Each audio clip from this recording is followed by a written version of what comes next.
So hello friends, welcome to LT master. Annapurna ভান্ডারে ৩,০০০ টাকা পাবেন প্রত্যেক মহিলা এবং যুবশক্তি প্রকল্পে পাবেন প্রত্যেক যুবক যুবতী ৩,০০০ টাকা। অর্থাৎ এবারে কিন্তু পুরুষ এবং মহিলা সবাই কিন্তু পাবেন ৩,০০০ টাকা করে। তো এই মুহূর্তে কিন্তু জোর কদমে ফর্ম ফিল আপ চলছে। তো আপনি যত তাড়াতাড়ি পারেন কিন্তু ফর্মটি জমা দিয়ে আসুন, কারণ যুবসাথীর ক্ষেত্রে যারা অফলাইনে জমা দিয়ে এসেছিলেন, যারা আগে জমা দিয়েছিলেন তাদের কিন্তু টাকা ঢুকেছিল, পরবর্তীতে যারা অফলাইনে জমা দিয়েছিলেন তাদের কিন্তু এখনও পর্যন্ত টাকা পাননি। অতএব আপনি যদি টাকা পেতে চান যত তাড়াতাড়ি পারেন কিন্তু ফর্মটি জমা দিয়ে আসুন। তো আজকের ভিডিওতে একদম সম্পূর্ণ সঠিক পদ্ধতিতে ফর্ম ফিল আপ দেখানো হয়েছে। অবশ্যই ভিডিওটি সম্পূর্ণ দেখুন এবং আপনি কোথায় পাবেন এই ফর্মটি, কোথায় জমা দেবেন, ঠিক আছে, এবং সম্পূর্ণ সঠিক পদ্ধতিতে কিন্তু ফর্ম ফিল আপ দেখানো হয়েছে। একদম 100% সত্য, 100% সত্য, কোনো মিথ্যা নয়। অবশ্যই আপনি টাকা পেতে চাইলে কিন্তু ভিডিওটি শেষ পর্যন্ত দেখুন এবং শীঘ্রই কিন্তু আবেদনটি করে নিন। সবার আগে আমরা দেখে নেব মহিলাদের জন্য অন্নপূর্ণা ভান্ডারে আমরা কিভাবে ফর্ম ফিল আপ করবো। তারপরে কিন্তু সেই যুবশক্তি ভরসা কার্ডে আমরা কিভাবে ফিল আপ করবো। ফর্ম ফিল আপ আমাদেরকে একই রকমভাবে করতে হবে, ঠিক আছে। তো আমরা কিন্তু একটা ফর্ম দেখে নেব এবং ফর্ম ফিল আপ কিন্তু একই রকমভাবে করতে হবে। তো চলুন আমরা দেখে নেব মাতৃশক্তি ভরসা কার্ডে আমরা কীভাবে ফর্মটি ফিল আপ করবো। তার আগে এখানে কিন্তু কিছু গুরুত্বপূর্ণ টপিক আলোচনা করা হয়েছে যে পশ্চিমবঙ্গে বিজেপি সরকার আসলেই ৭৫ লক্ষ মহিলা হবেন লাখপতি দিদি। এক নম্বরে বলেছে যখনই পশ্চিমবঙ্গে বিজেপি সরকার আসবে, অর্থাৎ 4ই মে হচ্ছে আমাদের ভোটের রেজাল্ট, তারপরে কিন্তু ঘোষণা করা হবে ৭৫ লক্ষ মহিলা হবেন লাখপতি দিদি। সরকারি চাকরিতে মহিলাদের জন্য 33% সংরক্ষণ থাকবে, অর্থাৎ সরকারি চাকরিতে 33% কিন্তু রিজার্ভেশন থাকবে মহিলাদের জন্য। রাজ্যের সব সরকারি বাসে মহিলাদের যাতায়াত সম্পূর্ণ বিনামূল্যে, অর্থাৎ সরকারি বাসে যে সমস্ত মহিলাদের কিন্তু সম্পূর্ণ বিনামূল্যে ট্রাভেল করানো হবে, অর্থাৎ যাতায়াত একদম ফ্রি। গর্ভবতী মহিলারা 21,000 টাকা সহ 6টি পুষ্টি সরঞ্জামের কিট পাবেন, অর্থাৎ যে সমস্ত মহিলারা প্রেগনেন্ট আছেন তারা কিন্তু 21,000 টাকা পাবেন প্রেগনেন্ট অবস্থায় এবং 6টি পুষ্টি সরঞ্জামের কিট সাথে পাবেন। বিধবা মহিলাদের আর্থিক অনুদান দ্বিগুণ করা হবে, অর্থাৎ যে সমস্ত মহিলারা বিধবা ভাতা পেতেন তাদের কিন্তু এবারে বিধবা ভাতা 1500 থেকে 3,000 করা হবে এবং বার্ধক্য ভাতার সাথে বয়স্ক ভাতা সবাই কিন্তু 1500 থেকে 3,000 টাকা পাবেন। তো চলুন আমরা যারা হচ্ছে পুরুষেরা আবেদন করবেন, পুরুষ মহিলা সবাই কিন্তু 3,000 টাকা করে পাবেন, ঠিক আছে।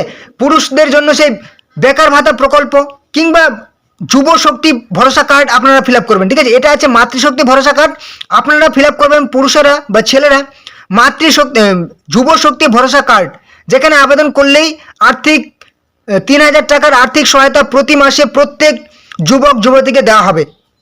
এবং আজকে আমি দেখিয়ে দিচ্ছি যে মাতৃশক্তি ভরসা কার্ডটা আপনি কীভাবে ফিল আপ করবেন। ফিল আপ আপনাকে একই রকম করতে হবে, শুধুমাত্র ডকুমেন্টস কিছু আলাদা লাগবে। যদি আপনি যুবশক্তি ভরসা কার্ডের জন্য আবেদন করেন তাহলে কিন্তু আপনার মাধ্যমিকের রেজাল্টটাই শুধু একটু এক্সট্রা লাগবে, ঠিক আছে, মাধ্যমিকের রেজাল্ট। বাকি সমস্তই কিন্তু মাধ্যমিকের রেজাল্ট এবং মার্কশিট, সেটাই কিন্তু মাধ্যমিকের মার্কশিট এবং সাথে কিন্তু সেই অ্যাডমিট, সেটাই একটু আমার আলাদা লাগবে, বাকি সব একই লাগবে। তো চলুন ফর্মটা ফিল আপে দেখে নেব। বলেছে ফর্ম সংখ্যা, এখানে আপনাকে কিচ্ছু করতে হবে না। প্রথমে বলেছে কি তারিখ, যেই তারিখে আপনি ফর্মটি জমা দেবেন ফিল আপ করবেন সেই তারিখটা এখানে বসিয়ে দেবেন। নিজের নাম এখানে লিখে দেবেন, যার জন্য আবেদন করছেন তার নাম লিখে দেবেন। মোবাইল নাম্বার লিখে দেবেন, ঠিক আছে, যে মোবাইল নাম্বারটা আপনার ব্যাংকের সাথে যুক্ত আছে, আধারের সাথে যুক্ত আছে, সেই মোবাইল নাম্বারটা এখানে বসিয়ে দেবেন। বলেছে ঠিকানা, অবশ্যই আপনার একদম ঠিকানা এখানে বসিয়ে দেবেন। ভিলেজ, গ্রামের নাম, post office, police station, district plus pin number কিন্তু এখানে বসিয়ে দেবেন। এবারে চলে আসি যে এই ফর্মের সাথে যদি আপনি মাতৃশক্তি ভরসা কার্ডের জন্য আবেদন করেন, অর্থাৎ অন্নপূর্ণা প্রকল্পের জন্য আবেদন করেন, তাহলে কী কী ডকুমেন্টস লাগবে। অবশ্যই আপনাকে প্রথমে লাগবে কিন্তু সেই ব্যাংক অ্যাকাউন্ট, অর্থাৎ পাসবুকের জেরক্স লাগবে। এবার কোন ভুলগুলি করবেন না, যে ভুলগুলি সবাই করছে, যার জন্য কিন্তু যুবসাথীর টাকা আপনার ঢুকছে না, ভূমিহীন কৃষক বন্ধুর টাকা ঢুকছে না। আর একটা কথা, আপনি যত তাড়াতাড়ি পারবেন এই ফর্মটা জমা দিয়ে আসুন, যেটা আগেও বললাম এখনও বলছি, কারণ এই মুহূর্তে কিন্তু অফলাইন ফর্ম ফিল আপ চলছে, ঠিক আছে, এবং অফলাইনে যুবসাথীর ক্ষেত্রে যারা আগে জমা দিয়েছিলেন তাদের কিন্তু টাকা ঢুকেছে, এটা একদম সত্য। অতএব আপনি আজকেই ফর্মটি জমা দিয়ে আসুন এবং ভিডিওটি দেখুন এর সাথে কি ডকুমেন্টস লাগবে। যদি মাতৃশক্তি ভরসা কার্ডে আবেদন করেন অন্নপূর্ণা প্রকল্পে, তাহলে কিন্তু অবশ্যই আপনার পাসবুকের জেরক্স, যেই পাসবুকটা আপনার অ্যাক্টিভ আছে, আধারের সাথে যুক্ত আছে, মোবাইল নাম্বার যুক্ত আছে, কেওয়াইসি অ্যাক্টিভ আছে এবং ডিবিটি প্রসেস সম্পন্ন আছে, সেই ব্যাংক অ্যাকাউন্টটা আপনি দেবেন। এবং আপনার শুধুমাত্র একার ব্যাংক অ্যাকাউন্ট, কোনো রকম জয়েন্ট ব্যাংক অ্যাকাউন্ট হবে না, জনধন অ্যাকাউন্ট হবে না, একদম চলে গেছে। ব্যাংক অ্যাকাউন্টের সব থেকে গুরুত্বপূর্ণ বিষয়, ওই জন্য 1 নম্বরে বললাম। 2 নম্বরে অবশ্যই আপনার এসসি সার্টিফিকেট বা এসটি বা ওবিসি অর্থাৎ কাস্ট সার্টিফিকেট কিন্তু দেবেন, ঠিক আছে। এবার হচ্ছে কি আপনি অবশ্যই ভোটার কার্ডের জেরক্স দেবেন, আধার কার্ডের জেরক্স দেবেন, 4টি চলে গেছে। এবার হচ্ছে কি আপনার অবশ্যই রিসেন্ট পাসপোর্ট সাইজ ফটো দেবেন, ওকে। এবং অবশ্যই কিন্তু আপনি যদি পারেন, অনেক জায়গায় কিন্তু ইনকাম সার্টিফিকেট লাগছে, সেটা রেডি করে রাখতে পারেন, বা অনেক জায়গায় লাগছে না, সেটা কোনো প্রয়োজন নেই, ঠিক আছে। এবারে চলে আসি, যদি আপনি যুবশক্তি ভরসা কার্ডের জন্য আবেদন করেন, তাহলে কিন্তু আপনার ব্যাংক অ্যাকাউন্ট তো লাগবেই, যেরকম বললাম অ্যাক্টিভ ব্যাংক অ্যাকাউন্ট, আধার নাম্বার, মোবাইল নাম্বার, কেওয়াইসি সম্পন্ন আছে, ডিবিটি অ্যাক্টিভ আছে, সেই ব্যাংক অ্যাকাউন্ট দেবেন।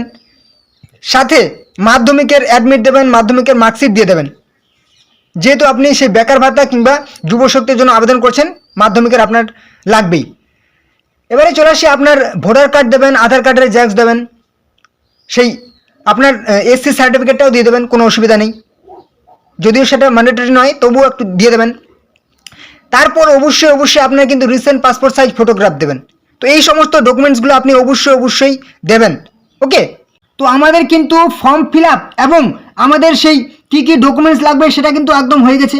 এবারে আমরা চলে আসি যে মাতৃশক্তি ভরসা কার্ড কিংবা যুবশক্তি ভরসা কার্ড আমরা কোথায় পাবো এবং কোথায় জমা দেব। এবং অনেকের প্রশ্ন হচ্ছে যে কবে থেকে ফর্ম ফিল আপ, কবে থেকে ফর্ম জমা।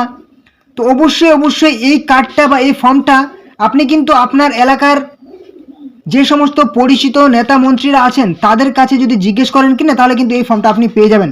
কিংবা অনেক জায়গায় যে সমস্ত আপনার এলাকার বিজেপির যে সমস্ত পার্টি অফিসগুলি আছে, সেই পার্টি অফিসে কিন্তু এই ফর্মগুলি আপনি পেয়ে যাবেন।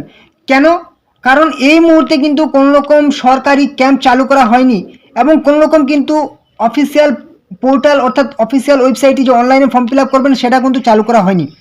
অতএব আপনাকে কিন্তু সেই আপনার এলাকার যে সমস্ত পরিচিত নেতামন্ত্রী আছে ওদের কাছেই কিন্তু আপনি এই ফর্মটি পেয়ে যাবেন এবং ওদের কাছেই কিন্তু আপনি এই ফর্মটি জমা দেবেন, ঠিক আছে। এবং যদি আপনার এলাকার পার্টি অফিসে যান তাহলে কিন্তু সেখান থেকেও পেয়ে যেতে পারেন, সেখানেও জমা দিতে পারেন, ঠিক আছে। এইভাবে কিন্তু আপনাকে ফর্মটি এই মুহূর্তে জমা দিতে হবে। তো যত তাড়াতাড়ি পারেন আপনি কিন্তু ফর্মটি জমা দিয়ে আসেন। যদি কোনো রকম প্রশ্ন থাকে এছাড়াও, ঠিক আছে, যত রকম প্রশ্ন থাকে আপনি কিন্তু কমেন্টে জানাতে পারেন, ঠিক আছে। এবং অবশ্যই ভিডিওটি ভালো লাগলে একটা লাইক করে দেবেন। চ্যানেলে নতুন হলে অবশ্যই চ্যানেলটিকে সাবস্ক্রাইব করে দেবেন, তাহলে সমস্ত রকম যত রকম প্রকল্পের আপডেট আপনি কিন্তু এরকম পেয়ে যাবেন, যেরকম যুবসাথী, লক্ষ্মীর ভাণ্ডার কিংবা ভূমিহীন কৃষক বন্ধু কিংবা কৃষক বন্ধু, আবার এবার যে বেরোচ্ছে হচ্ছে অন্নপূর্ণা প্রকল্প, আবার বেকার ভাতা, যুবশক্তি প্রকল্প, সমস্ত রকম প্রকল্প আপনি এই চ্যানেলে পেয়ে যাবেন। সাথে প্রত্যেকদিন নতুন চাকরির খবর আপনি এই চ্যানেলে পেয়ে যাবেন। প্রত্যেকদিন কোন সরকারি, সেই বেসরকারি কিংবা হচ্ছে রাজ্য সরকার, কেন্দ্রীয় সরকার, সমস্ত রকম চাকরির খবর পেয়ে যাবেন। অবশ্যই চ্যানেলটিকে সাবস্ক্রাইব করে দেন। ভিডিওটি ভালো লাগলে লাইক করবেন, কমেন্ট করবেন এবং বন্ধুদের সাথে কিন্তু অবশ্যই ভিডিওটি আপনি শেয়ার করে দিন, যাতে আপনার বন্ধুরাও এই গুরুত্বপূর্ণ খবরগুলি পেয়ে যায়। সবার সাথে কিন্তু হোয়াটসঅ্যাপ, ফেসবুক গ্রুপে অনেক শেয়ার করে দিন, যাতে তারাও এই খবরগুলি পেয়ে যায়, ঠিক আছে। তো এই ছিল আজকের গুরুত্বপূর্ণ আপডেট। চলুন পরবর্তীতে আবার দেখা হবে। জয় হিন্দ, জয় ভারত।